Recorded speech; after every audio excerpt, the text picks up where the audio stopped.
राष्ट्रवादी काँग्रेस अजितदादांचा गट एक नाराज आहे. अनेक जागा हातातून गेल्याच्या चर्चा त्यांच्या पक्षात चर्चा सुरू आहे. खरं तर हा त्यांच्या पक्षाचा अंतर्गत विषय, त्यावर मी भाष्य करणं उचित नाही.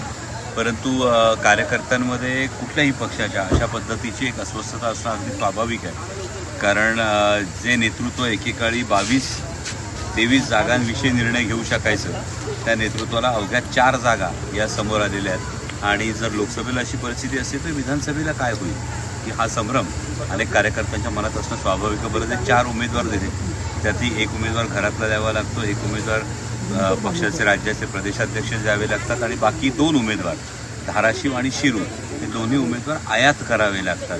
त्यामुळे पक्षाच्या कार्यकर्त्यांमध्ये अस्वस्थता असणं अगदी स्वाभाविक आहे. ज्याच्या 4 जागा आहेत त्या जागाही पोलमध्ये दाखवले की त्या 4ही मिळत नाही आहे. यामध्ये भारतीय जनता पक्ष आणि त्यांचे जे काही मित्रपक्ष असतील या महायुतीचीच एक फार मोठी घसरण संपूर्ण महाराष्ट्रामध्ये होणार आहे. आणि आता हे जे पोल आलेले आहेत या पोलमध्ये काय परिस्थिती ती मायबाप जनता बघते. भावनिक मी कुठे आलो?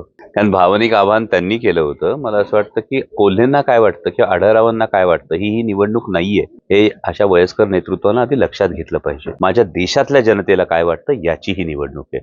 त्यामुळे आधी म्हणाले की 19चा बदला घेण्यासाठी, नंतर म्हणाले की ही शेवटची निवडणूक आहे. आता तुमच्या माध्यमातून मला असं कळतंय की 4 निवडणुका आणखी लढेल. पण मी विनम्रपणे सांगू शकतो, माझ्यासाठी, माझ्याकरता ही निवडणूक नाहीच आहे. ही निवडणूक देशाच्या जनतेला काय वाटतं. शेतकऱ्यांच्या शेतमालाला हमी भाव मिळतो का? सर्वसामान्य माता भगिनींना महागाईपासून सुटका मिळते का? देशातल्या युवकाला रोजगार मिळतो का? देशाची अर्थव्यवस्था या दृष्टीनं पावलं टाकते का? याची ही निवडणूक आहे. आणि त्यामुळे त्यांच्या वयाचा मान ठेवून मी त्यांना विनंती करेन की आपण देशाचं बोलूयात, आपण देशाचा विचार करूयात, आपण जनतेचा विचार करूयात. माझ्यासाठी या अजेंडावर मी तरी निवडणूक लढत नाही. त्यामुळे त्यांना काय वाटतं आणि मला काय वाटतं यापेक्षा मायबाप जनतेला काय वाटतं हे महत्त्वाचं. या पूर्व भागातील 1938 पासून ग्राहकांना गुणवत्ता व सेवेची हमी असलेले अग्रवाल स्वीट्स म्हणजे नुसती परंपरा नाही तर चोखंदळ खवयांसाठी मेजवानी आहे. स्वर्गीय मुन्नालाल अग्रवाल यांच्या प्रदीर्घ वारसा सांभाळत अग्रवाल कुटुंबियांनी स्वीट्समध्ये ग्राहकांची गरज ओळखून अस्सल तुपातील पदार्थ आणि तत्पर सेवेचा वारसा जपत फूड क्षेत्रात नावलौकिक मिळवला आहे. हडपसर, गाडीतळ व आकाशवाणी रविदर्शन येथील अग्रवाल स्वीट्सच्या शाखेला नक्की भेट द्या.